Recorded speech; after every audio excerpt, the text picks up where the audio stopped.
कर्मिया बेयाव जथुमनायनि गोनाङा जाहैबाय साननै सानथामनि सिगां 15 तारिख अक्ट'बरनिफ्राय जोङो ससियेल मिडियायाव नुनो मोन्दों।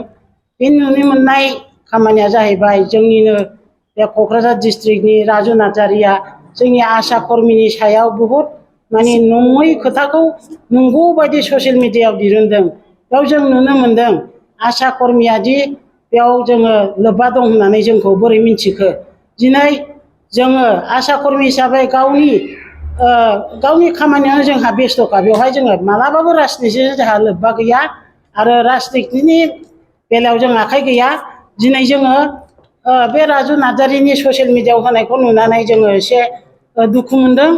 राजु नार्जारि नोंथाङा बबेयाव नुवा जोंनि आशा कर्मिया बे बिटिसि एरिया मोनब्रै डिस्ट्रिक्टनि गेजेराव जोङो आशा कर्मिखौ बेबादि PMGY नि न'खौ जोङो सार्भे खालामदों होननानै बोरै बुंनो हाखो। सार नोंथाङा बेबायदि बुंनो नाङामोन जे जोङो दिनै आशा कर्मि हिसाबै जोङो आशानि खामानिसो मावगासिनो दङ आरो बेयाव नोंथाङा बोरै बेबायदि ससियेल मिडियायाव जोङो आशाखौ बेबायदि बुंनो हाखो।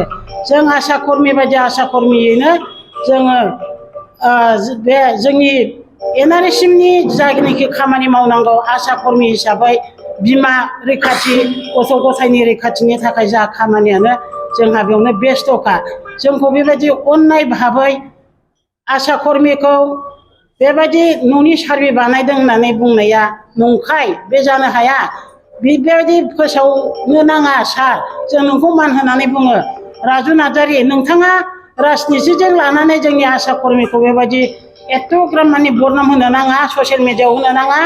नोंथाङा थारैनो जोंनि आशा कर्मि बिटिसि मोनब्रैनि जे क'क्राझार चिरां बाक्सा उदालगुरिनि आशाफ्रा बेसेबांबा गोदाव सोराव निखावरि बायदिसो जों बेथन एसे जों खामानि मावबोदों। नाथाय नोंसोर सरकाराव थानाय हिसाबै जोंखौ अननांगौसोमोन।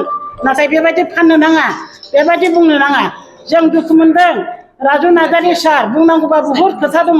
नाथाय दिनै जोङो अननानै जों बे खेबसेखौ कनसिडार होबाय। नोंथाङा दिनै जोंनिनो बे क'क्राझार डिस्ट्रिक्टनि मानसि जों मिथिगौ नोंनि थंखौबो बबाव थायो बबाव थाया जन्म जायगा बबाव। जों आशा कर्मिखौ गोदाव सोरावखौ नुखानानै बेबायदि एथ' गाज्रि बाथ्राजों जोंखौ बेबायदि नारसिननानै होनो मोना। जों राजनितिखौ लोब्बा गैया आरो जोंखौ बासायनांगोन जे नोंथाङा जुदि साननो गोनांबा नोंसिनि बेबायदि बिटिआरनि सोलिनाय समाव जोङो बहुद नोंसोरखौ रिकुवेस्ट खालामदोंमोन जे प्रमद बर' सारखौबो मान होनानै बुङो जोङो डिस्ट्रिक्ट लेभेलै डिस्ट्रिक्ट हिसाबै जोङो होसो क'क्राझारावबो जों नोंखौ लोगो हमदोंमोन जोंनि बेथनफोरखौ बारायनायनि खोथा होननानै अननांगौसोमोन। दिनै दतमा बायदियाव मडेल हस्पिटालाव थांबा जोङो नोंखौ रिकुवेस्ट खालामदोंमोन बेवबो नों मोजां बाथ्रा बुंनो हायाखै। सेरफांगुरि जनता कलेजाव थांदों आं लोगो हमदोंमोन सार प्रमद बर' सारखौ। नाथाय नोङो मोजां बिथोनखौ होनो हायाखै। नाथाय जोंखौ मानो फानखो।